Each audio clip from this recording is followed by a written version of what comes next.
All right, let's get this show on the road because Cliff's not on the road. I don't know where Cliff is. He's always late to his own show. Can you guys even see me here? It's a little harsh, but okay. Welcome to Torn Tuesday. This is TheOneRing.net's weekly show about all things Hobbit and Tolkien. Have you subscribed to our iTunes podcast? We've got a podcast. Actually, we take this show that we do live every Tuesday at 5 p.m. Pacific, and then we put it on iTunes as an audio podcast. So you can download and listen to Cliff and I every week, and our special guests sometimes, while you're driving to work, or maybe while you're at work. Just put your headphones in and listen to the sweet, soothing sounds of Cliff Broadway. Because I don't know, I think we're more interesting when you listen to us than looking at us. Who wants to look at us? We're nobody. If you're just joining us, you can call in, text, and chat with us. 530-64-FRODO. In fact, I've never actually done the numbers. If I go 530-64 FRODO 643-7636. Hello, Stargate Geek. Hi, Tolkien Girl, Emily, TF Drums. Who else is in the chat room? Good to see a lot of our regulars here. Emily is watching from holiday. Thank you for taking a break to join the show. Cliff wanted to talk about all things Thranduil today, but first I wanted to show you what was just released today. Check this out. It is the new picture of Gandalf. Look at that. It is the new one sheet. These are posters. Well, we hope they're going to be posters. We hope they release these as character posters, because I want to buy one. It's very harsh. Gandalf's new poster, very harsh, very dark and wrinkly, and it's not like the earlier Hobbit, Unexpected Journey and Hobbit Desolation billboards and banners. It's definitely not. It's gritty, bloody, certainly a whole different aesthetic, a very different aesthetic. You know, we got some of that in Return of the King. I don't know if you remember the one sheet for Return of the King, but it was very, very, a lot of earth and it was very gritty. Grimy, gritty, yeah. Busted up. The characters are supposed to look like they're busted up by now. Yeah. You know, they're supposed to look a little different. Especially Gandalf. He's being tortured right now. Yeah, and we didn't even get to see what kind of horrible things are happening in Dol Guldur, which will be the subject of great scrutiny in today's later conversation. But the image that was just, you know, with didn't she Photoshop and add glow to Sting? Did she do that? Well, that's the other picture. We were just talking about Gandalf. Yeah, but let's see that one. This is the original one that was released yesterday. We think we're getting posters every day this week. 5 posters, 5 days. But if you're looking at the Bilbo poster that was just released yesterday. It's Bilbo, his shiny reflection shown in the stainless polished steel of Sting. Was it steel? I don't know what it is, but it's polished. It's polished to a fine shine. And of course, there was just something off about that poster. So one of our fans did this great little Photoshop number on it. Added some glow to Sting. Some necessary glow. And I feel like it's a better poster with the glow. I do too. I agree. It is. It's a much better image with the blue glow around it. Isn't it great? I think they should have put it on the glow. You know, and then after someone did that, another fan said, that might be a little overkill. And here's a different version. I kind of like this. I call this the J.J. Abrams glow. It's very, very minuscule and probably more visual effects than just lightsaber glow. But I kind of like this one the best. You can actually see that far? It's So There you go. I like I kind of like what's happening with the posters. I do too. The imagery that you get with single characters over a different, series of posters or images has been used very effectively in many ad campaigns, even in the Blacklist, where they do mock-ups of all these I love those. famous magazine Great covers. show, by the way. Like they spoof Time magazine, Rolling Stone magazine, Wired, but they showed the same character over and over again, Red Reddington, in different poses. Now this Middle Earth stuff, they're going to give us not just the banner, the high-resolution version of the banner that we got, which was, the fold-out all these episodic bits. With a bunch of phone backgrounds kind of stitched together. Referred to as a scroll. Yeah. Yes. Well, it's interesting that the scroll was a lot more compressed for this third Hobbit movie because they realized that each part of the scroll is the perfect size for phone wallpaper. Phone wallpaper conveniently. And if you look at the original scroll from the first two movies, they were much wider and were perfect for your desktop background and wallpaper. But the new one, they're all in on mobile. But these posters don't fit into a bigger narrative. They're just standalone character posters. And what is Bilbo pointing his sword at? Tell me. We know. Well, I don't. I do. I haven't read the book. No, it has nothing to do with the book, but we know this from other information we've gleaned from spy reports and interviews. We know that Bilbo is having a face-to-face showdown with a certain someone. Okay, when we did our frame-by-frame analysis of the teaser trailer, we figured it out. Okay, so the question is... Remember? Well, Azog, the Pale Orc. Okay, so why isn't his sword glowing blue? That is just too weird. That's just too weird. That's what throws me off. Always the same question, why hasn't Gandalf's sword ever glowed blue when it's supposed to? From Lord of the Rings films it didn't, and it isn't even in the Hobbit not in films. Peter Jackson's world. But no, the question, clearly not. The question is, for this Bilbo poster that was just released, he's pointing his sword at someone, and if it was an orc like Azog, it would be glowing blue. But the fact there would even be a hint of blue. They're very particular on the details. If you notice, they've been very, very specific on the details. Yes, very specific. Even adding his reflection into the sword. So they spent a lot of time. The Photoshop artist spent a lot of time with this sword. I think there's more to tell in the fact that it's not glowing blue. What is going on? Who is he pointing that sword at? Azog. No, it can't be. Bilbo can't be pointing his sword at Azog. It's not glowing blue. What are the other options? There aren't any other options. There has to be. No, it's Peter Jackson's The Hobbit. There has to be other options. When that photo still was created, it was probably sent to the poster company, or to the other marketing team. I believe that I'm in the middle of a sentence. Come on, go. Why would they know any better? Like, oh, we're going to have to color this blue. Why would the guys at the marketing department at the tail end of things at Warner Brothers know any different about Tolkien lore that they would know that it was supposed to be glowing blue? They totally should know. If Peter Jackson initially let that image get out and didn't want it to be blue, maybe it's because he's trying to throw us off the scent. Maybe this is a last-minute trick to have us not be aware of who Bilbo is going to be standing against. I'm not buying it. Bilbo is pointing his sword at someone. Well, wait a minute. No. It led into a fascinating fan theories. A lot of fan theories popped up.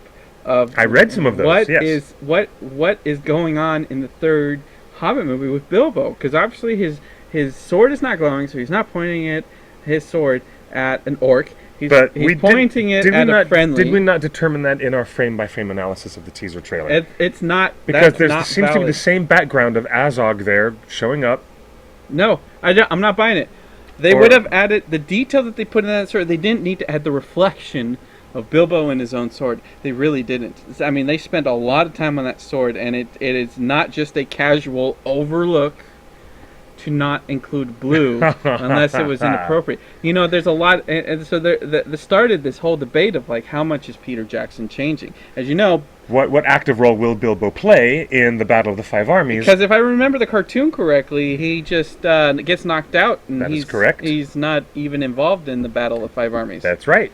And I don't remember if he was invisible or not. His exact dialogue, he slips on the ring. Yeah, in the book. Is he wearing the ring? Yeah, in the cartoon in the 70s. Yeah, what's going on in the cartoon? Tell us what's going on in the book. It's the same thing in the cartoon Okay. of the 70s that's in the book. The exact same thing. You know, a battle of five armies, this is no place for a hobbit. He puts on the ring, he gets conked on the head by a rock, and he explains later on to Bombur, who is dying on the field of battle, because in the cartoon version... Don't go too spoilers. Just tell me what he... No, in the cartoon version, in the 70s, they killed Bombur. And Bilbo has this last line of dialogue with him while he dies on the field of battle. And he says, "Bombur, you're hurt. What happened?" And Bombur says, "We won." And then, and then he dies. And Bilbo just says, "A slight wound, crack on the head, out for hours." He doesn't have any memory of any idea of what happened at the Battle of the Five Armies. So, how much, again, in this active conversation about this third film coming up, how much is going to change?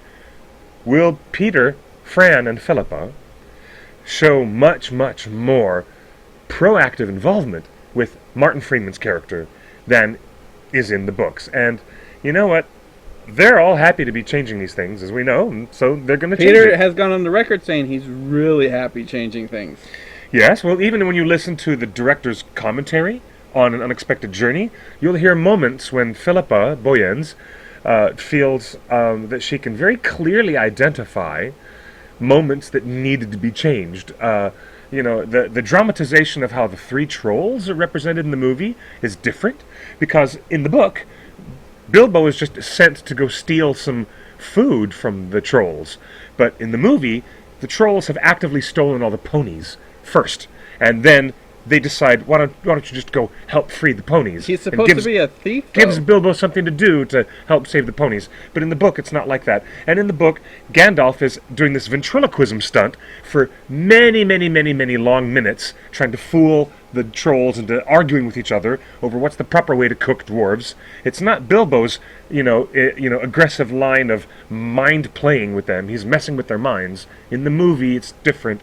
In the book, Philippa identified some behavior that she thought was ignoble, and she said that word. It was rather ignoble of Gandalf to be doing a ventriloquism trick to fool the trolls, blah, blah, blah. So, if they're going to change all those things for those specific reasons where they want to beef up Martin Freeman's proactive, presence as Bilbo, you can safely predict, and the fan theories fleshed that out today as well, that there's going to be a heck of a lot more active Bilbo in the Battle of the Five Armies than Tolkien ever had. We're getting late-breaking text on the hotline, the Thorin hotline.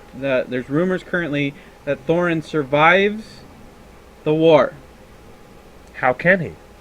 It's Peter Jackson's film. That can't be how can that be a rumor when Richard Armitage and everybody else has said, "Oh, he survives the war. He doesn't survive the film." My death scene is fantastic. Richard Armitage has said, "My death scene is so powerful. It's so tragic." He survives the war. He doesn't survive the film. How could that play out? Well, let's go back to Bilbo's poster. Who's he pointing that sword at? I can't even see over there. The question, the interesting thing is that as you say in the book. Yes. Bilbo just gets knocked out, and someone in the chat room just said, the sheepish line just said, Bilbo sleeping through the Battle of the Five Armies. It is a pretty weak ending. Just saying. I think sleeping through it. I think everybody agrees. I had this crazy idea. What if the ring? What if he puts on the ring during the battle, and then the ring, I don't know, gets some blood on it, and Sauron tastes the evil, and he turns Bilbo into evil, scary Bilbo from Fellowship of the Ring. When he tries to grab the ring from Frodo, and he turns dark eyes and teeth. Wouldn't that be crazy if he turned into this epic warrior battle Bilbo with sharp teeth and dark eyes and just goes on this rampage, and then the ring comes off, and then he doesn't remember anything, So you would to have Bilbo, he was crowds asleep. of crowds of us would walk out of Would the you theater. walk? Would you? I would walk out of the theater if that happened. I would get up and I would go to the manager and say, "Give me my money back." If Bilbo, If Bilbo goes into crazy, we seen it. ring-induced fury of Yeah. dark battle mode, Yeah. no, it's not happening. Battle Bilbo hashtag. Oh, Justin, you know I love you dearly, but come on now, seriously. Would you put it Seriously, past? no, I'm no, no. asking you in the chat room. Would you put it past Peter Jackson to go somewhere with this storyline? You've got to be kidding me. If Thorin is to survive the final battle, if Azog and Bolg are somehow involved in the final battle, there's eagles and bats. Oh my! And Eagles and bats, oh my! And then look, and then Bilbo honest. puts the ring on.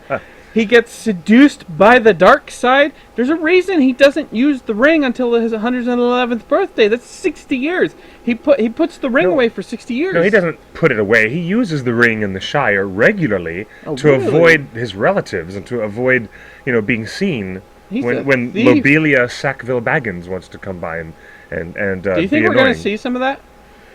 I don't know, but it sure would be fun to see some more harmless use of the ring, the way that Bilbo would have used it against his relatives. My theory is that there's all this blood happening, and Sauron senses the battle and the evil, and some blood splatters onto Bilbo and gets on the ring and it burns and and then he turns into battle Bilbo. And aside from this fever dream that you're having right now, all this nonsense, aside from all that, if Peter has to show more of active Martin Freeman as Bilbo, how will he do it? Because it's not going to be like that, I promise you. It's time for us to see more Martin Freeman. I agree with everyone. The more Martin we have, the better. Should he sleep through the battle? He should not. He should not sleep until. However, he should get to a point where he's actively involved, and then it should be safe to get Bilbo to a point where he's overwhelmed. Even Pippin, when he was struggling with the battle at Minas Tirith, when Gandalf was trying to help him, even Pippin was getting overwhelmed with the chaos that was happening, and the large orcs and trolls and creatures that were coming to attack him and Gandalf, not to mention the Witch King. Pippin was, on horseback with Gandalf, face-to-face with the Witch King at that bizarre moment in time. Do you think Bilbo how much can one hobbit do against such great horrible forces? What if Bilbo puts on the ring and he enters battle with all the Shadow Kings of old, and he's pointing the sword at something that nobody else sees? Now you're introducing the idea that Nazgul would be present at the Battle of the Five Armies. They're alive. Well, there's one actively shown in the first film. Yes, he's got to be involved. You don't know that. The Nazgul, I'm sure, might be busy in Dol Guldur. Their use in Dol Guldur was very limited, but it was a taste. But Gandalf gets out of Dol Guldur. Yeah, but not without the intervention of Elrond, Saruman, and Galadriel and Radagast. Not without the intervention of all those people in Dol Guldur, the White Council. The other rumor is Radagast is at the Battle of the Five Armies. Oh, well, I've been hearing that rumor from different sources for years. And I've also, I've got... It changes everything! I've got nothing... Radagast, you got Azog, you've got... Oh my god! Got Bald. I cannot tell you that we need to wait and see, without speculating too much, on what Fran, Philippa, and Peter are going to do. Blue glow sword. With bringing our boy Bilbo. Our boy Bilbo. Our boy. Hashtag our boy Bilbo. What's he going to do I like that. during the Battle of the Five Armies? Well, perhaps Bilbo can find other ways to use his exceptional skills to help out in the battle.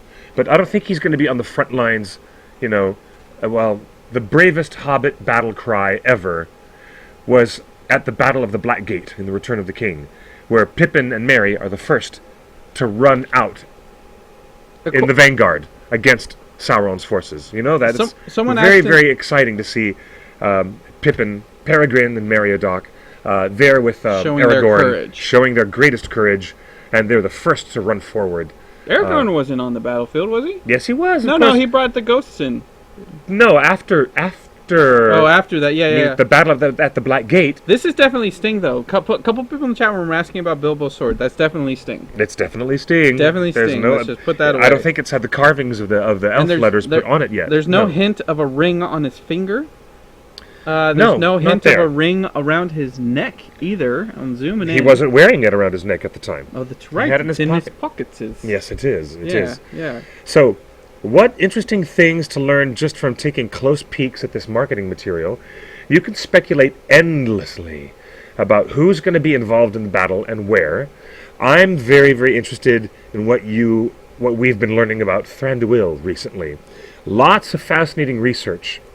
Dol Guldur has a place in everyone's history in this discussion about the king of the Woodland realm. That's right. Which is this guy.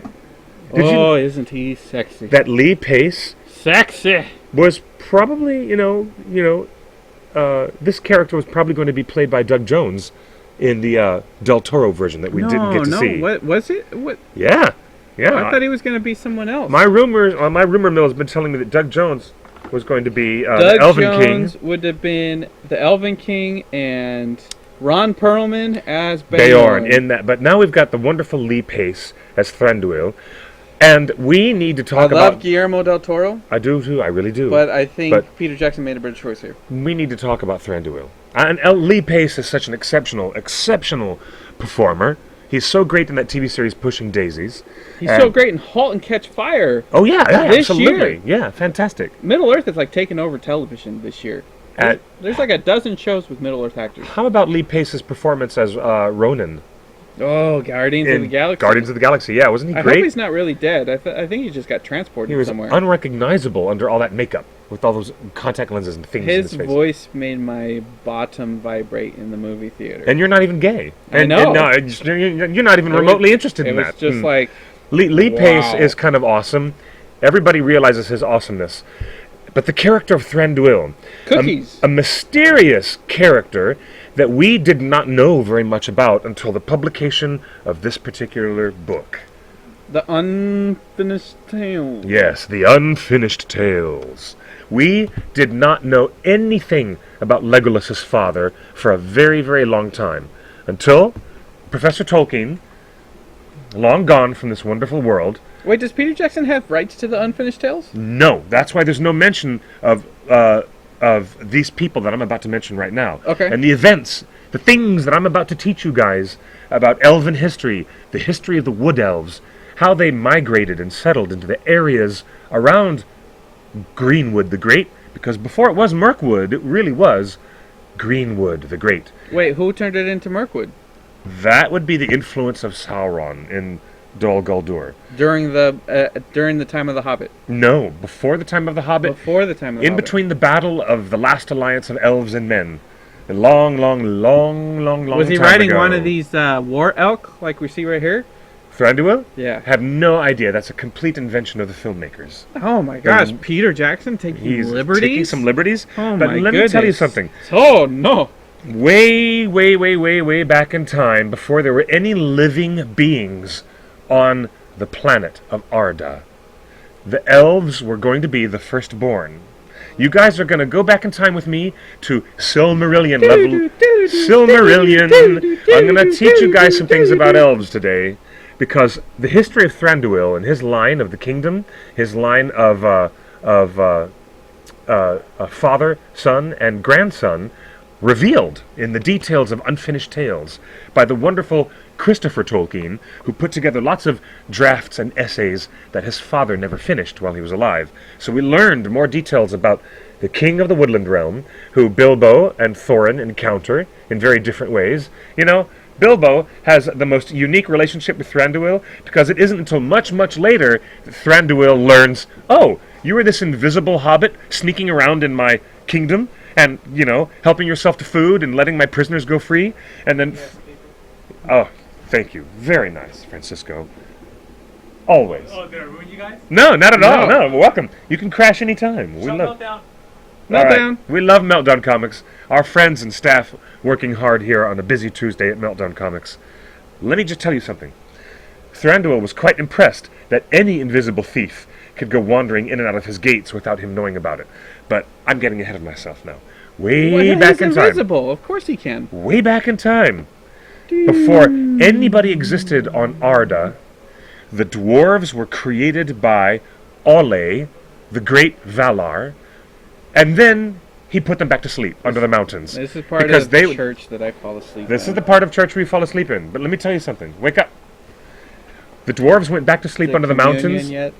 The elves came first, and they were far, far, far away from Valinor, way, way, way, way east of Mordor, when the lands of Middle-earth were different, and the elves woke up under the stars before any sun or moon was traveling across the sky. Okay. And some of these elves were supposed to get together in a big migration and go all the way back on an incredibly long journey to Valinor. Okay. They were found, they were discovered by the Valar, and the Valar had been looking for them forever, saying, "Where are you guys? Are the elves going to show up at any time?" They had been given a prophecy that the elves would rise and be awakened on the shores of some inland sea, but the Valar did not know when the elves would first appear, and when they did, they accidentally found them, and they were very happy to find them, and they said, "Come back with us, come back to the undying lands of Valinor." A lot of them wanted to go, some of them did not, and said, "Screw that, we're not going with you on this journey." And this is where we get the branch of other elves who became what you'd call the lower class of elves, because they never made it all the way to the blessed realm of Valinor. They never saw the light of the two trees. That was Galadriel and her mess of people, the Noldor. Okay. The Noldor, the high elves, separate from the Sindar. They speak Sindarin, not Quenya, like the Noldor do. So here's a big distinction. There was the Noldor, who went all the way back, and then there were the Sindar, who lingered in Middle-earth, and they stayed around in Beleriand, and they had a good time, didn't even want to bother. And then there was a third group called the Teleri, and they lingered for a very long time, and many of them never bothered to ever go. Legolas himself, and his daddy, Thranduil, both of these great elves who had their kingdom in Greenwood the Great, these guys were of that Sindarin class. Second. Well, no, they took over a kingdom of the third class of elves.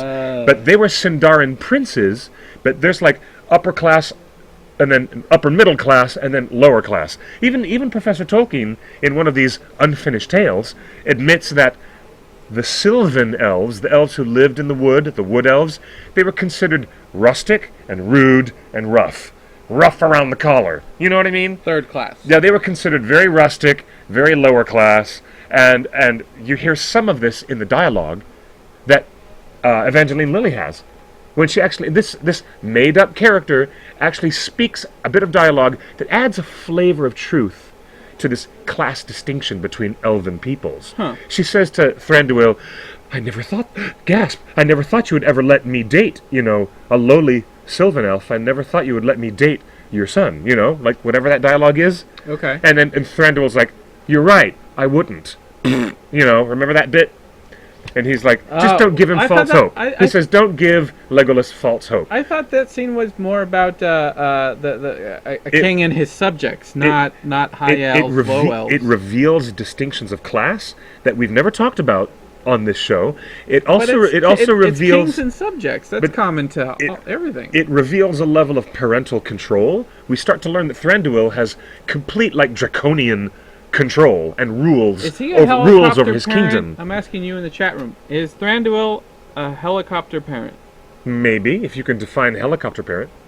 It's someone that hovers over your child. Maybe. Adult child. Now, listen. Drives him to college. We'll ask. Calls him every night. Makes sure he's in his dorm. We'll I'm not holding any issues. We'll put this question to our friends in the chat. Okay. Was Legolas a latchkey kid with a latchkey around his neck? Ha! Or perhaps was Thranduil a helicopter parent always hovering around, getting in his child's business? Let's go way back in time to the Silmarillion. Is Thranduil dead when the Fellowship is created? No, Thranduil actively sends his son, Legolas, to go be an emissary to visit Rivendell. I don't think altruistically. Altruistically? Maybe. That's a conversation we don't get to hear. Maybe Legolas had to fight and argue with his daddy to get permission to go. I'm doing this whether you like it or not. This is the twisted, interesting relationship of class distinction in the Elven worlds. Check this out. The Sindarin princes go back to Orifer. The chat room agrees. Thranduil is a helicopter parent. Maybe, but Thranduil had a father who was not mentioned in the appendix of The Lord of the Rings. He's mentioned in Unfinished Tales. Decades later, He was a longshoreman. we learned that Thranduil had a father whose name was Orifer. And we don't know exactly when Thranduil was born. We don't know exactly when his dad, Neither does his Orifer, dad. was born. We That's don't how know. terrible of a dad Well, I mean, he was. these are beings who are immortal and they live thousands of years. But check this out. The elves that stayed behind and lingered in Greenwood the Great, and they started developing areas of Lorien. They were the Sylvan elves who never ever saw the bright lights of the two trees and That's were never Galadriel. metaphysically advanced. Galadriel, one of the greatest Noldorin characters, who was, I believe, Galadriel was the daughter. I think she was the daughter of Finwë. I need to look that up. And Look up if Galadriel Galadriel was was the married daughter to of that other dude that cast a jealous eye at Celeborn. Galadriel was married to Celeborn. who's These guys, jealous of Gandalf. let me finish my thought. The Sylvan elves stayed behind, and they took as their royalty the sudden arrival of Orifer, who was Thranduil's dad and Legolas's granddad. And these guys, these Sindarin-speaking Sindarin elves, Sindarin, if you want to put it that way, they're gray elves, the Sindar. They got all the way to the coast of Beleriand, and many of them just lingered, and they stayed in the great kingdom of Doriath, where they had beautiful underground caverns. These underground caverns that Thranduil lives in, that were built by his father, Orifer, seem to hearken back to the great caverns of where Thingol and Melian lived in Doriath, the 1,000 caves of Doriath. Go back to Silmarillion and you'll learn all this stuff, guys, and I'm going to tell you the truth. It is odd to me, I think in a political way, it's kind of interesting to say, you're a kingdom of Sylvan elves, you guys are living out your rustic lives, shooting deer, eating venison in the woods, having a good old time. And then all of a sudden arrives these guys, these Sylvan elves, and you know where Orifer puts up his first community, his first kingdom? At the site of Dol Guldur. Way before Dol Guldur was built as a fortress. It was an open hill, a bare, empty ridge in the bottom quadrant of the Greenwood Forest, pretty much adjacent to where Lothlorien would be. And Celeborn and Galadriel, after the Great War of Wrath, You got to draw this out. It's a long, complicated history. I'll try to boil it down for you guys. In the War of Wrath, when the kingdoms of Beleriand and Doriath were destroyed and sunk under the waves, all these Sylvan elves, excuse me, the Grey Elves, the Sindar, they migrated back to these communities. And what did Galadriel find? Oh, look, here in Lothlorien, there's bunches of Sylvan elves. I'm going to take over and be their queen. And when Orifer arrived back in Greenwood the Great, he arrived and oh, look, there's a whole community of Sylvan elves. And since I'm their superior, because I'm, a Sindar, ranking commander. since I'm a Grey Elf prince, Sindar, I'm going to come in and they accepted gladly Orifer's rule. And he developed a kingdom in Greenwood before it became Mirkwood. And Miss Galadriel and her buddy Celeborn, they established the kingdoms of Lothlorien and took over these kingdoms and became the royalty there. And then Thranduil goes down to fight with his father, Orifer. They leave the Dol Guldur area, which was called Amon Lanc, the bald hill. Okay. Even before Dol Guldur was built, centuries later. Under the hill. Amon Lanc is where they were living in South Greenwood the Great. So Thranduil, our buddy who, imprisons Thorin, Thranduil takes part in the last alliance of elves and men. Did you know it? Did you even realize that? And Orifer dies.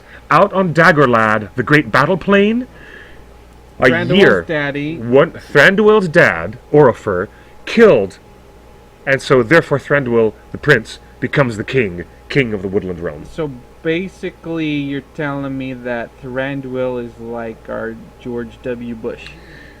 How do you get to that, Justin? There's Here we go. Two elven kings that are involved in wars, Oh gosh. that they may or may not should be involved in. May or may not should be involved in. Oh no. And he's the son. Thranduil is the son. That is one of the and most piss poor analogies I've ever heard. I'm not even going to acknowledge that anymore. Let's just say that there's always a bloodline in Tolkien's great stories, and it's always followed by fathers down to sons. This is his way of doing things in the grand European saga, the Viking way of doing these sagas. So, right before Isildur cuts the ring from Sauron's finger, as we know happens in the last alliance of elves and men. Right. 1 year before that happens, there are earlier battles out on the battle plain, which would later become the Dead Marshes. When Frodo, Sam, and Gollum stumble through the Dead Marshes, and Gollum says, "Don't follow the lights," and you look down and see floating ghosts of men and elves. Those are Orifer's wood elves, the Sylvan elves, under his command and under the command of Thranduil. And when Frodo falls in, face first into the water, he is like being like face to face with these spectral ghosts, which are the ghosts of allegedly, the humans and elves.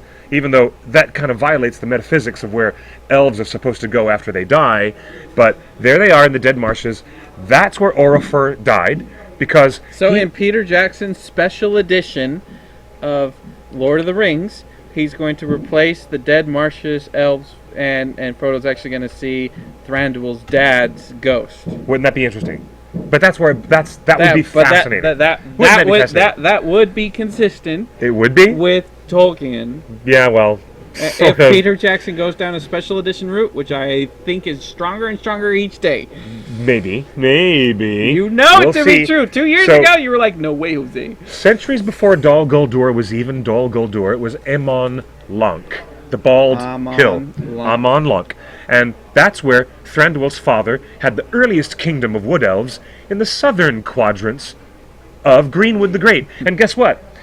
They had started their isolationist policies and their very grumpy, way of running their kingdom, and they had that issue centuries ago because of the growing power of Celeborn and Galadriel, their neighbors.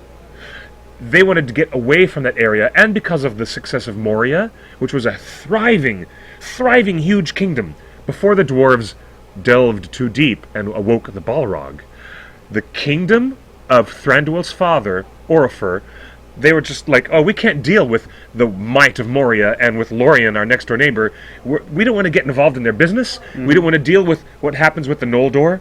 We don't want to deal with any of this. Let's just get out of here. And they migrated north to the northeastern quadrant, where they stayed later, where the kingdom was fully established and stayed, where Thranduil kept his caves and his caverns. And that is Mirkwood. Which became Mirkwood later on. So wait, is Mirkwood the underground there that Thranduil rules, or is Mirkwood? Mirkwood is all of the forest. Mirkwood is all of green and below ground. Well, there are many geographical features in Mirkwood, including a small ridge of mountains. There's an elevated mountain system, rivers, roads, swamps. There's all kinds of geographical features. So it's above ground features. and below ground. Because isn't Cahardris above Moria? Carithrath is the mountain above Moria, yes. Yeah, they're two different names. Yes, well, there's the mountain above and the kingdom below. But not here. Mirkwood is Mirkwood. Mirkwood is Mirkwood, no. Up and down. And the kingdom of Thranduil's halls are just called, Thranduil's halls. But we see original. Because Thranduil has such an obvious love and affection for gems, jewels, and glittering things. Yes. And because he maintained his kingdoms as beautiful, caverns, we kind of get the suspicion that Thranduil, especially his father, Orifer, were living at the time of the First Age in Doriath. That they must have been born, and they lived sometime near the kingdom of Doriath, which was guarded by the power of Melian. She was married to Thingol.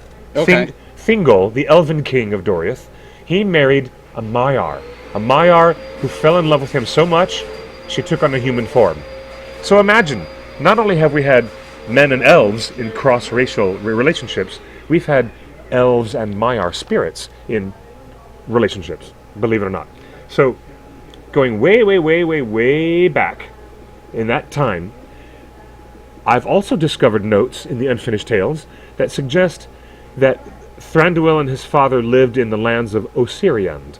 Osiriand, which would be immediately west of the Blue Mountains in Beleriand, before all the Beleriand realms were destroyed and sunk under the oceans in the War of Wrath. Lots and lots of details here, guys. I know I'm in I'm in academic mode today. I'm sorry about that, but there's a whole lot of really juicy detail that you'll discover when you read the Silmarillion and back them up with Unfinished Tales. So, which Peter doesn't have any access to. No, Peter does not have access to that. So, take a look at this. Here's one of my favorite maps in the Atlas of Middle-earth, the best book that you can get, by Karen Wynne Fonstad. The Atlas of Middle-earth shows where the elves first awoke. Okay. And how they made, and how three hosts the inland sea of Helkar, right there on the shores of Cuivienen. And then here's where three hosts of them traveled all the way. Some of them broke off. Some of them broke off here into Greenwood the Great, and many of them went across the oceans, and they ended up over here in Valinor. Okay. But some of them just didn't want to go.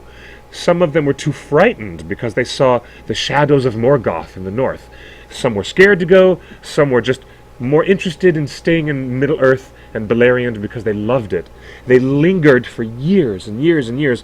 The migrations of these massive hosts of people kind of like remind me of, when the Pharaoh would let all the Jewish slaves go out of Egypt, and then they would migrate thousands, hundreds of thousands of people would migrate over decades and maybe a century before they would migrate across different lands and mix with different people and end up wherever they were going in the end. And if you look at this map, you'll see, it says, now forgive me, I'm going to take my reading glasses off.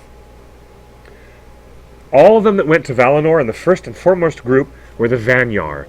The Vanyar, the fair elves. They were a small quantity of the Vanyar. And then, Finwë's kin, they mostly traveled just behind the Vanyar, and they became known as the Deep Elves, the Noldor. That is the branch of elves of which Galadriel is a member. Galadriel's Noldor. Yes. And then the largest assemblage of them, they were the most reticent. They were the most reticent group of elves on the road. Many never departed, and some turned back very, very early. Still, the numbers were so large that the host of traveling elves required 2 leaders. And with Elwë governed his brother Olwë, and since they tarried far behind, they were called the Teleri. So you have the Vanyar, the Noldor, and the Teleri. The Teleri who, they stayed too long and lingered behind. And in the end, all of these elves were being called by the power of the sea, and it called them in their hearts. As you know, even down to the story of Arwen, and even Legolas, who you learn at the end of the appendices at the end of the Return of the King, you learn that these elves, even whether they wanted to or not, are all asked to answer the call and return to Valinor.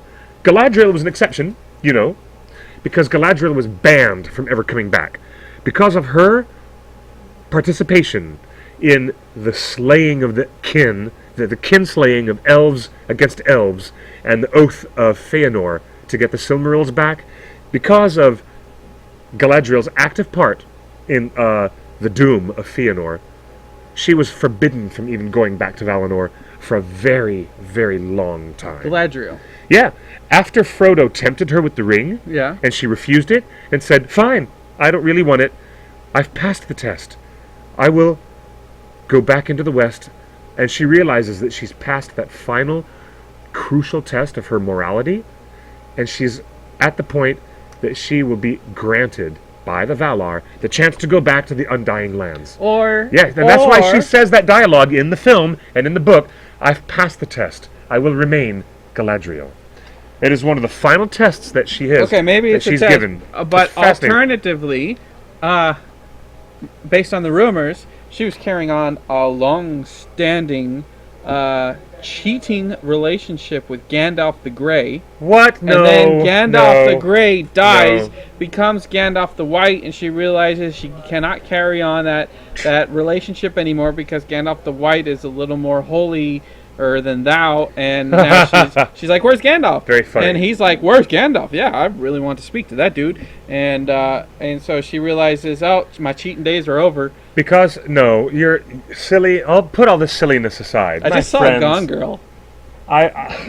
We'll talk about Gone Girl at the end of the show. The story of Galadriel. The story of Gone Girl. Funny. Yeah. Always a joke with this guy. Always a joke with this guy. Let me ask you guys in the chat room. Galadriel was discriminated against? Galadriel was Talk about that. Galadriel was not discriminated against. That's what Esme in the chat room says. Esme? Really? You think that she was discriminated against? Galadriel took part in some very, very bad stuff. And in her arrogance, she stood up against the request of the Valar to have the Silmarils returned to them. That pissed off Fëanor so much that he made the oath, the terrible oath of Fëanor, that became the doom. Oh, and the music is going to join us. I guess they're testing for a new TV show. I guess they're going to be doing tech work downstairs while we finish our show. Yes, indeed. All right, well then that's going to make our podcast so much more fun to listen to in the background, isn't it? That's the joys of working with Nerdist. We might even like lose our ability to reproduce the podcast because of unlicensed music in the background. Oh, this is true. Wouldn't that be fun? Then we're only live. And then we're only live. You guys, I'm glad you're watching us live. Galadriel took part in some very bad mojo, and she demonstrated in the Battle of Dol Guldur and her continuing efforts against Sauron, and in her refusal to accept the One Ring when it was offered to her. By passing those tests, the Valar lifted the ban on Galadriel and allowed her to go back. Now let's get back to Mr. Elven King himself. Elven King Thranduil. This guy. How about Thranduil? Oh, he's pretty. How about the guy who never wanted to go back to Valinor and never did? Isn't that fascinating? Does Tolkien write that he's prettier than thou? No. Tolkien writes that he has a certain vanity and that he has a certain affection for jewels and sparklies. Is he gay? Sparklies. No, he has a son. Who's got sparklies? Thranduil. Thranduil's all about the sparklies. Didn't they have sparklies in the Secret of Nim? Remember yes. the crow? Jeremy the crow, voiced by Dom DeLuise, is always after sparklies. That's why I said it. It took him a minute, but he caught my Secret of Nim reference. Dom DeLuise would have been a perfect addition to the Hobbit films. He would have been, if he were not dead. I loved him. I loved him so much. But he would have been great. Let's add another level to this conversation. Let's do it. Ladies and gentlemen in the chat room, I'm going to ask you this question. Why, with the impressive power of the gods and goddesses of the Valar, why would Thranduil never ever want to go? Ever. He lived in Beleriand. He saw some of the great epic battles of the First Age. In fact, Thranduil there's no direct reference in Tolkien about why Thranduil has these scars on his face, and in the dialogue in the movie, he seems to reveal to Thorin that underneath his illusion, he has these terrifying scars. He looks like... That's in the book? No mention in any of the books. So that's Peter Jackson. This is completely invented by the filmmakers. That was amazing. And yet, it seems probable, and it seems just as likely as anything else. When would he have fought a dragon, though? Thranduil, living in Beleriand in the First Age, he would have been face-to-face with Glaurung. The big dragon? There's some great dragons in the First Age that are all in the stories of the Silmarillion. Do not tell me about dragons, boy. And there may not be some direct references of Thranduil and his dad, Orifer, having to deal with these dragons, but it is not outside the realm of possibility. We also know that Tolkien said there were many other great drakes from the north besides Smaug. Smaug was the last one. Smaug was the last one of the great fire drakes of the north, and perhaps there were many others north of the Withered Heath that Thranduil had to deal with. Do you think Thranduil wanted to kill the dragon? I just want to know why Thranduil would refuse the call to go to the Undying Lands. Because Legolas ultimately does go, and he takes Gimli with him. Gimli, a dwarf who's never been asked and has never been invited to go to the Undying Lands. A dwarf gets to go with Legolas, but his dad, Thranduil, who is the main focus of our conversation today, why would Elven King Thranduil not even want to go back to Valinor. Isn't that amazing? Because what you're denying is the chance to go to... Well, when you're this fabulous, you don't need to go anywhere. It's the eternal lands of Valinor. It's the undying lands. It's kind of like going to Valhalla. After you die a great Viking death, don't you want to go to your reward in Valhalla? Do they have dancing? Yeah, of course. They've got mead and maidens and dancing. They've got everything. Thranduil likes to dance. Thranduil loves to dance. But Thranduil has become a character... A real fancy pants character that more fangirls are more interested in than about any other elf right now. Legolas has been usurped in fangirl interest by what Lee Pace has done. I think fangirls are more interested in what Thranduil is doing, about the mysteries of his life, than they are in Legolas. Or is it something about daddies? Maybe, because even he has an uncertain destiny. He has an uncertain past. He's a king. Well, we didn't learn anything from The Lord of the Rings or The Hobbit about Thranduil. It wasn't until decades later, posthumously, that Christopher Tolkien published his father's stuff in Unfinished Tales. Then we learned about Orifer, who was Thranduil's dad, and the connection to Dol Guldur, which was fascinating to me because all these early histories of the elves and how they were kind of separated, like British upper class and British lower class.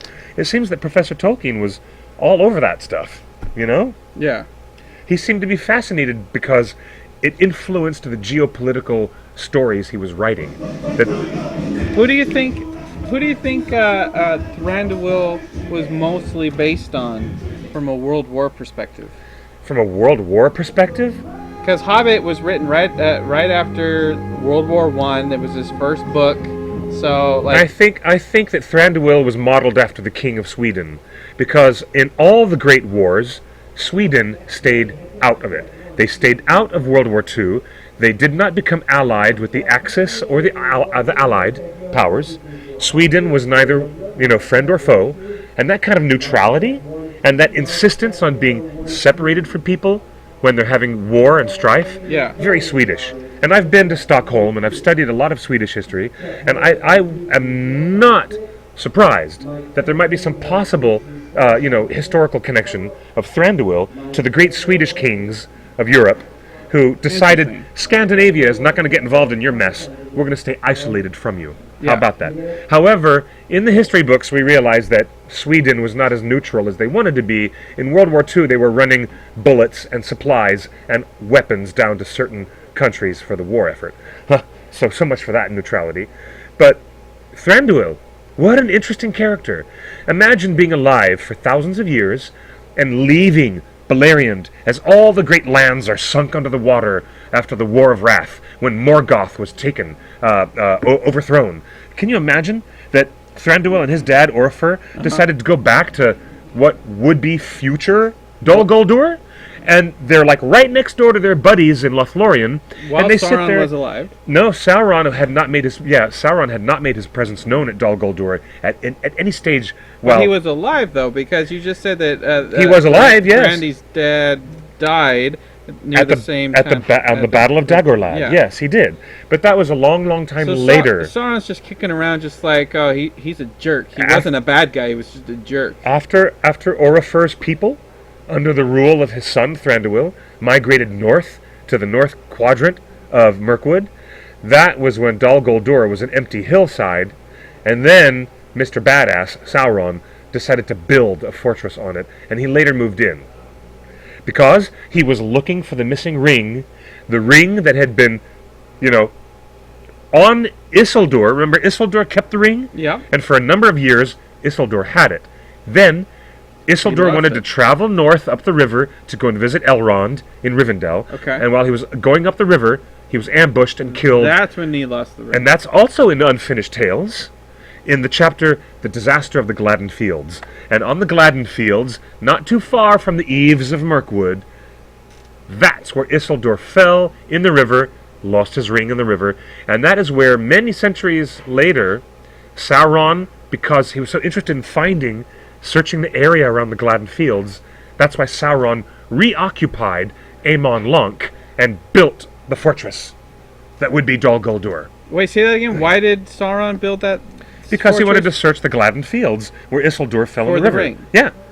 And then a little while later, Saruman the White would also be interested in searching the area of the Gladden Fields. Do you think? Do you So think it's we're all going to see some of connected. that in this It's all connected. third Hobbit film? Because in the fourth Hobbit film, or in the first Fellowship film, He just said fourth Hobbit film. Oh, Freudian slip of Get the ready. biggest order. Get ready. Unbelievable. Get ready. Don't even. Get ready. Don't even. A billion's a billion. $1 billion is $1 billion, but who's going to say no to $1 billion? It wouldn't be a fourth Hobbit film. It would be considered a bridge film. Sure, call it what you want. A bridge film. Call it an Avengers of Middle Earth. I don't care. Well, but Saruman in Fellowship of the Ring says, "You mean it's been hiding there all this time and you didn't know?" Like Saruman gives the impression in Fellowship of the Ring that, dude, we've been looking for this ring forever, and you knew where it was. Come on, dude. Like, Yeah. So do you think in the third Hobbit film we're going to see Saruman kind of start to sniff out the ring?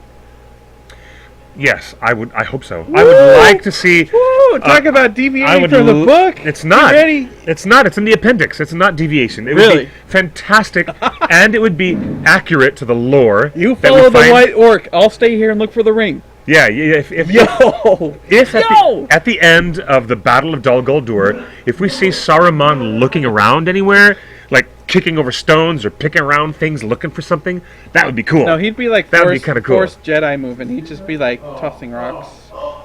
Forced Jedi moves. Yeah. So fascinating. That would be fantastic. It So would be. while Bilbo is dealing with his his aunts and stuff, and putting the ring on to and then they cut to Saruman in the middle of the forest, kind of like scrounging around, like it's got to be around here somewhere. That would be super fun. It would be. Now, there's additional stories that we do know about Thranduil in between the time of The Hobbit and the opening stages of the War of the Ring. For example, Okay. Gollum. Gollum, who's running around loose after being set loose from his torture in Mordor. Gollum is, well, actually, this would be before. Before Gollum was taken and tortured in Mordor, Before. Gollum was sniffing around in Mirkwood and was captured by the Sylvan Elves under the rulership of Thranduil. And Thranduil, Captures strangely Gollum. enough, Thranduil kept Gollum as a captive in the same jails that we see Thorin and the dwarves kept in. The Elven King and Legolas And the Elven King kept Gollum captive for a while, but he escaped. and he knows He escaped. nothing about Bilbo yet. Thranduil knows nothing about Bilbo because Bilbo was missing. No, Thranduil meets Bilbo by the end of the third film. You'll see. By the end of the third film, yeah. By the time you read the bloody book, you'll know that Thranduil and Bilbo do have a face-to-face, and Bilbo makes a little joke and says, "I have to say thank you. I feel guilty for all the food and the wine that I helped myself to while I was in your halls." And Thranduil goes, "Huh? What?" Okay. You know? Okay. So yeah, Thranduil and Bilbo do have a moment in the book. I wonder how Peter, Fran, and Philippa will depict this in the third film. Yes. Yes. It's still curious to see how much Peter has to work with without deviating from Tolkien that much. He And a lot of people want to say it's not true to the book. Well, a lot of stuff is a lot of stuff is true to and a Tolkien. lot of stuff is not. A lot of stuff is true to Tolkien, and just like we saw in the first Lord of the Rings trilogy, Now, it's worth it. yes, what else is worth it? Thank you, Eravandi, one of our great members in our live chat, and thank you for being live with us at theonering.net/live. Look, Gollum, he got captured twice. He actually gets captured three He does. times. He gets captured remember, at least twice. He gets captured by Frodo and gets a leash around him. That's the third time. Eravandi, thank you very much as the lovely Enya music floats from downstairs. There's a thing that she sent us on the hotline saying, if you want to see some serious Thranduil discussion, you should look at the 16 Thranduil appreciation threads that are still going on the Hobbit movie board on the torn message boards. You're right, guys. Thank you. You guys should head over, if you haven't been there, and take a look at our message boards where there's pages and pages and pages of Thranduil discussion, which I haven't even seen yet, but all the stuff we're talking about today, and more details, are talked about on those message boards. So They're fantastic. So Thank you, Eravandi. So okay, based on the book, because that's all you have to go off of right now. Which book? No. Based on Tolkien's literature, how much screen time may Thranduil have in the third film compared to all the other characters? Are we talking like equal screen time to Bilbo, equal screen time to Thorin, more than Gandalf? No. Like, what are we talking about? No, for our secondary characters, and that means Bard and Thranduil and Legolas and Tauriel, I think Bard and Thranduil, and along with Billy Connolly as the new character, Dane Ironfoot, you're going to have Dane Ironfoot, Bard the Bowman, and Thranduil as the most important three characters that are not top list characters. He's tops in everyone's heart. You've got top characters and loins in Thorin and company, the primary characters of Bilbo, Thorin, and Gandalf. But then you've got secondary characters, and I'm pretty sure that Thranduil, Bard, and Dane Ironfoot are going to be so fascinating because they will be the geopolitical hook, and the whole plot is around these three guys, Dane, Thranduil, and Bard. It's going to be fantastic. I hope. It might be messy and sloppy because Desolation of Smaug has some messy messes in it. But if the screenwriters are going to guide us through some really good chunks of history, we're going to see Battle of Dol Guldur, and we'll see Saruman, Galadriel, Elrond doing all this rescue of Gandalf stuff. But at the end of the film, it's going to be a totally different focus. From Dol Guldur, we'll be thinking all the time about what Thranduil wants and what he's doing against the newly arrived forces of Dane Ironfoot and the struggling survivors of Lake Town under the leadership of Bard, who, as we know, has his own lineage to defend himself, his own guilt of his forefathers that he has to defend himself against. Interesting. It is. It's all very interesting. You got Skype on your phone? My battery's low. I have lots of Skype. But we've got... and I have a very strong battery. We've got a question that came in on the chat hotline. Again, 530-64-FRODO is the Torn hotline. That's right. You can call for Frodo, and it comes to us, or text us, because we're reading text. Wouldn't the Swedish king be considered allegory to Tolkien? I thought Tolkien rejected allegory. That is true. No, but Justin asked the question: who out of European powers might represent that type of attitude or political stance? He rejected allegory as much as Tolkien rejected it, but I'm just interjecting my own idea. As much as painters say, "Oh, I don't know what I meant by painting this. It's all in the viewer." But look at Tolkien's Lost speech. Oh, that was just released this year. Yes. His one and only fan club speech. His one and only fan club speech recorded on audio. And Tolkien himself talks about allegories and what his work meant. And then after that incident, he refused to talk anymore about allegory. It's different to consider something allegory versus influential. And Tolkien definitely it is unquestioned that Tolkien's stories were influenced by World War I and the things that he experienced. Yes. And the changes that the world was making, from horse and cavalry and one-on-one fighting to the machinations of war and airplanes and tanks and like crazy weapons. So allegory, inspiration, two different things. And I think we can say that the character of Thranduil, as he was written in the early 1930s, was most likely based on Swedish kings. I mean, he was just Tolkien. How old was he in 1933? When was he born? How old was Tolkien in 1933? Yeah. He was born in 1933. I think he was 45 or 42. But I guess I'd have to look that up. It was before he had published anything of note. So he's in 33. The Hobbit was published in 37. Yeah. So yes. in 33, he's just getting this Hobbit story kicked around. He's drawing from influences around the world, historical influences of Scandinavian stories. So yeah, it's not wrong to say what Tolkien's characters may have been influenced by. It says, look, there's a question here that one of our chatters was just trying to ask us. Going through the chat room. I'm trying to go through the chat room to see what this lovely young lady just said. She said, "Cliff, Justin, thoughts?" I know, that's what I Tolkien thought. girl. What thoughts are we asking about? Now, Tolkien girl was.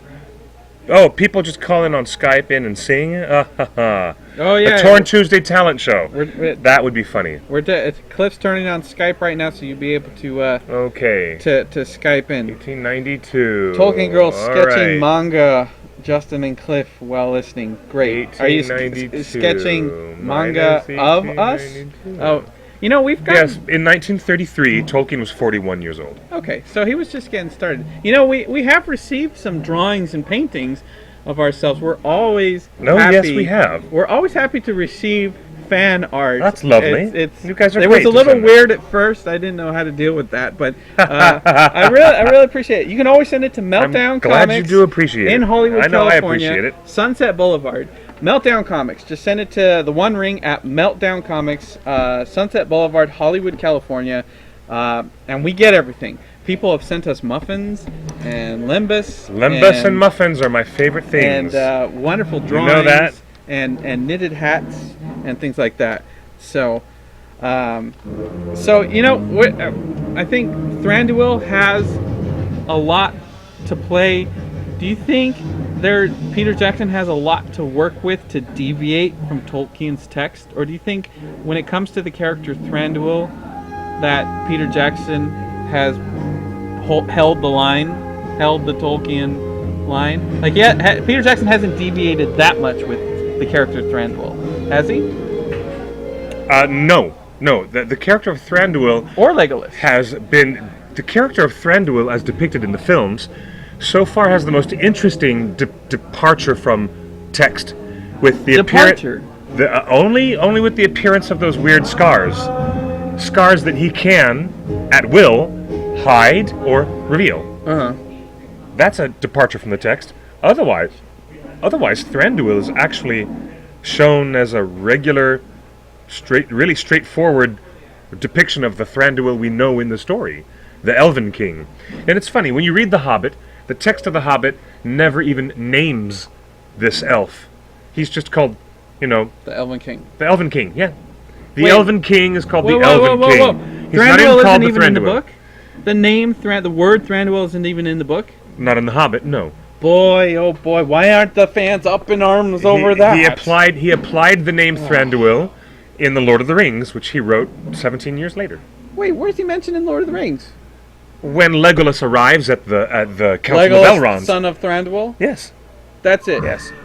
And in a lot of conversation about who has been holding Gollum, well, they are talking about, Thranduil held Gollum captive for a little while, but then they felt bad keeping him in a cave, and he was shrieking and crying all the time, so they took him out to the woods to let him have a walk on a leash, and then he escaped.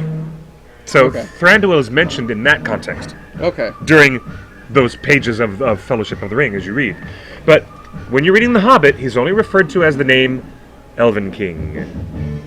You know what's interesting? Huh. The great German director, Otto Preminger, who was very, very infamous for playing Mr. Freeze in the early 1960s Batman TV series. Otto Preminger, who directed Exodus, the movie with Paul Newman. Yeah. That massive 3-hour, 25-minute... They show on ABC every year? Exodus, which was starring Paul Newman. That was directed by Otto Preminger. He was the voice of Thranduil, the Elven King, in the 1970s animated version of The Hobbit, done by Rankin and Bass. And that is why the Elven King, in that Hobbit cartoon, has such a strange, thick German accent. A very thick German accent. He sounds like this. I can do it. Why did you dwarves try to attack? And Thorin says, no attack. We came to beg. We were starving. And Thranduil says, and why were you in the forest in the first place? and Thorin says, that is our business. And he won't even answer him. And the Elven King says, very well. Take them away until they feel inclined to tell the truth, even if they wait 100 years. That is what the Elven King sounds like in the cartoon of The Hobbit. I'm not making that up. Peter Jackson's doing good. It's because that version of the Elven King was so not canonical to Tolkien, but still, we have a nostalgia factor with the old cartoon. Yes. But that old German accent threw a lot of people off in the cartoon, and this depiction that we have with Lee Pace is much more truthful to the book, I think. And much more interesting, the details you learn in Unfinished Tales, and highly recommended to all you people, get yourselves a copy of the Atlas of Middle-earth, and you'll see exactly where the elves began their early migrations, where they went across the world. Yeah, these maps are great. And if you read the Silmarillion, it's impossible to understand the Silmarillion without these maps in the Actually, Atlas. I have to tell you, it's amazing. I understood what was going on in Silmarillion without seeing a map at all. I can't read Silmarillion without looking page by page at all of these maps. Before I ever saw a map, a drawn map, please. like I had a mental idea based on the descriptions in Silmarillion. I feel like he did a good job in Silmarillion, kind of describing the relationship of everything. You know, before we wrap up and let them get ready for Justin Willman's new TV show, that I wanted to ask you, Cliff. Yes. Your first reaction. Which film is more faithful to the Tolkien's book? The animated film or Peter Jackson's films? Are we talking Hobbit or Lord of the Rings? Hobbit. Hobbit? Yeah. First answer. First answer. First thing that comes to mind. More faithful? Yep. Well, ask you in the chat room as well. To be honest, it's a tough thing. To be quite honest, you can't answer it. The original 1970s version of the Hobbit cartoon seems to be, although heavily truncated to the point where Beorn, the character, doesn't even exist at all. They seem to be more faithful to the tone, the overall tone of The Hobbit. Really. They do. Yeah. The tone of the story in The Hobbit cartoon is very much the tone of the book. We see that in Peter Jackson's film versions of The Hobbit, he is trying very, very hard to mesh and overlay with the filmic world of The Hobbit with the already established filmic world of The Lord of the Rings. And so, therefore, Peter has proscribed himself to having to fulfill and make The Hobbit forced into that slant of storytelling to make it fit what he's already done. And that is also true to Tolkien. And that could be his greatest drawback as well as his greatest strength as a filmmaker. But it's that process is also true to Tolkien, because after The Lord of the Rings was published, he went back and revised The Hobbit. And Tolkien himself went back and revised The Hobbit to more closely match The Lord of the Rings. The Lord of the Rings. Yes. So that's also just the efforts of Peter Jackson with this Hobbit film trilogy is true to Tolkien. Because Tolkien himself, he wanted to bring The Hobbit up to speed. He wrote the original Hobbit as a children's book, and then his buddy C.S. Lewis published all those children's books in Narnia. The Hobbit had to be revised in one particular chapter only, Riddles in the Dark. How Gollum had the ring, and how Bilbo acquired the ring, is the thing that really required a rewrite. Tolkien didn't mess with The Hobbit, and he wrote in his private letters, I was really tempted to go all out and revise this and revise that, but then he said I had to stop myself because I would just essentially destroy what was The Hobbit in the first place. And he said, I can't do that. But he did rewrite Gollum's presence and how evil and slimy and treacherous. The treachery of Gollum in the very first edition of The Hobbit was not so much. Gollum is like offering early Bilbo that ring and offering it to him and helping him find a way out. And Gollum was a lot more agreeable and helpful in the first edition of The Hobbit. Not the slimy, treacherous creature already being persuaded by the power of the ring, without even, that the influence of the ring was really something that Tolkien thought, I better redo that chapter. But I'm not so much interested in comparing the success of different adaptations. Yeah, right now I'm interested in what you guys think is going to make a really, really good third film. What do you guys think and we'll ask you this in the chat room right now. What does Peter and his team have to pull together to make Battle of the Five Armies The best Hobbit film. the best Hobbit film and the most successful? Will it require a return to canon? Would you guys be more interested in A return to Hobbiton? a return to There and back again? We are going to return to Hobbiton. We have That to. better not be on the sixth ending. Well, when I listened recently to the director's commentary, and Philippa says, "Oh look, there's Lobelia Sackville-Baggins and Otho Sackville-Baggins," and Peter Jackson says, "Oh yeah, there they are in the background. You'll see more of them in the third film." And then they go, "Shh, spoilers," and then they giggle about it and stop talking about Oh dear. it. Oh yes. So what do you think is? Here's Emily. Oh, we got a call. Emily's Call on on the Skype. hotline. Hey, Emily, what's up? Live from holiday. Hello. Speak up, my dear. How are you? Hello. I'm calling live from on holiday. Oh, live on your holiday. Very nice. That's great. We Yeah. call it a vacation. You call it a holiday. I'm at Centre Parks Holiday Park. Oh, where's that at? In the UK. Yes, but I mean, where within the UK, dear?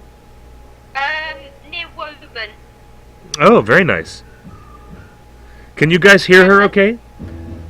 I do. Archery today, and I'm going falconry tomorrow. Oh, very nice. So what, do you think Peter Jackson's going to stay true to Tolkien with Thranduil's fate in this third Hobbit film? And do you think those kinds of elements will make the third film more successful? That's our question. I really don't know. I haven't really thought that far, but one thing I definitely know is, God damn it, do not go and then change Lord of the Rings after this. Oh, I'm still going to be. I'm telling you, a you- special I just love edition. the films as they are. I'm telling you, special edition's going to happen. I'm telling you, right now. I don't see it changing because of the technology and things. I think it was just trying to put 21st century, well, now technology with the 3D thing and that with the old stuff. I think it will ruin it because of they're not doing the bigatures and all of that now, and it's sort of, well, trying to mesh the two together. I just don't look good.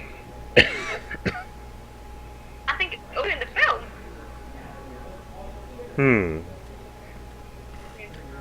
Well, I think if you're going to do it, I think it needs to be separate thing.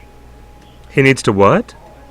I think if they're going to do any more different stuff, I think it needs to be separate rather than trying to mesh them together. So, do you think that returning to more fidelity to Tolkien's original story will make the Battle of the Five Armies a better film? Possibly, yeah. So, would you like to see less of a Tauriel Keeley love affair and more actual facts from the book that we know? Most definitely. See, that's my opinion. I don't know, I share- read the book much, and I definitely think just more real storytelling, not the damn love triangle. It's just too cheesy. There you go. You heard it here from the fans. It's too cheesy, too much Velveeta, too much cheese whiz. When you order a Philly steak sandwich, you gotta have whiz, cheese whiz or not. And I'll take my sandwich without the cheese. Thank you very much. Yeah, that's it, guys. Cut the cheese. Oh, we're going to call on the hotline. Oh, we're getting a call on the hotline. Emily, nice to chat with you. I hope you're having a lovely holiday. We're going to answer this next caller, okay? Hi, who's calling the Torn hotline? Hi, this is Tolkien Girl. Hi, Tolkien girl. How are you? I'm alright. So, what do you think about Thranduil in Peter Jackson's movies? Do you think Peter Jackson done right with Thranduil? Yeah, I think you did alright. You can't really expect, Peter Jackson, he's gonna give fangirl and fanboy service everywhere, so it's kind of no surprise that Thranduil was this person who got all the fangirls immediately enthralled. So how much Thranduil do you want to see in this last movie? Do you want to see more than what's in the book? No, not really. I mean, don't get me wrong, I love the taste, but I just want it to stay true to the book, I really do. Because he deviated so much from it. And Desolation of Smaug, don't get me started. Oh my god. Oh my god, good or oh my god, bad? Oh my god, bad. Why do you say that? Disappointing. I was so upset. So, explain yourself. Well, what are my first habits? The first thing that was in the movie was the Shire, and it brought me to tears because I loved it. Because it brought me right back to Middle Earth, right where this is what I see. But then it started deviating from the book, including having Azog in it. Mm-hmm. And it was just, oh my god. Who should have been dead?